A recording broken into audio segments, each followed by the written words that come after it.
મદાફર ગામના સરપંચ બશીરભાઈ રસૂલ અને જે અત્યારે આ વરસાદના લીધે જે પાણી અમારા ગામની આજુબાજુ જે ભરાયેલું છે, અત્યારે જીઆઈડીસી બનવાથી અમારા ગામની અંદર પાણીનું રોકાણ થયું છે. દિવાલ અને જે માટીનું પૂરણ અને રોડ બનાવ્યા છે, આળા રોડ બનાવ્યા છે, એના લીધે પાણીનું નિકાલ થતું નથી. પહેલાં નહોતું ત્યારે અમારે બધું પાણી નીકળી જતું હતું.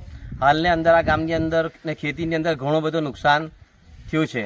એની રજૂઆત અમે ઘણી વખત બી કરી હતી અને માજી ધારાસભ્યોએ પણ રજૂઆત કરી હતી, છતાં પણ આજ લગીના કોઈ વાતને ધ્યાનમાં લીધી નથી.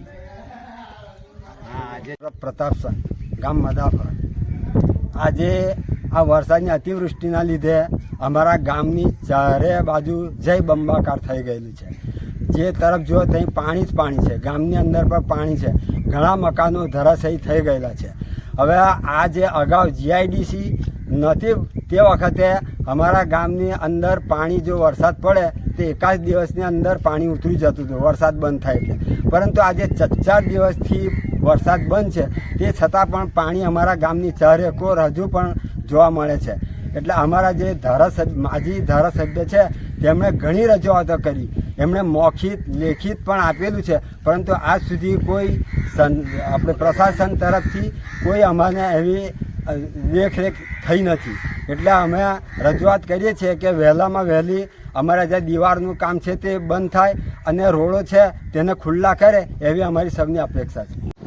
ખેતરોમાં પાણી અને પાકો નિષ્ફળ ગયા છે. કપાસ, કુંવર જે કંઈ વાવેતર હતું એ બધું નષ્ટ થઈ ગયું છે અને બળી ગયું છે. જંબુસર તાલુકાના ટંકારી, ટીંબી, ડુલિયા, આસનવડ, સિંગરણા, મદાફર તમામ ગામોના ખેતરોમાં ખૂબ પાણી ભરાવાના કારણે ખેતીના પાકો નિષ્ફળ ગયા છે. કપાસ બળી ગયો છે. ખેડૂતો લાચાર પરિસ્થિતિમાં અત્યારે છે. ટીંબી ગામે જે જીઆઈડીસી બનાવવામાં આવી છે એ લોકોએ 35 કિલોમીટર જેટલા પ્રોટેક્શન વોલ દિવાલો બનાવી છે અને એના કારણે પાણી રોકાવાના કારણે ખેતરોમાં અને મદાફર ગામમાં પણ પાણી ઘૂસી ગયું છે. અને સરકાર જો તાકીદાનો નિકાલ નહીં લાવે તો ભયંકર નુકસાન થાય એવી પરિસ્થિતિનું સર્જન થયેલું છે. વધતા ખેડૂતોના પાકોમાં જે નુકસાન થયું છે એને માટે સરકારે ખેડૂતોને વળતર ચૂકવવું જોઈએ એવી અમારી માગણી છે.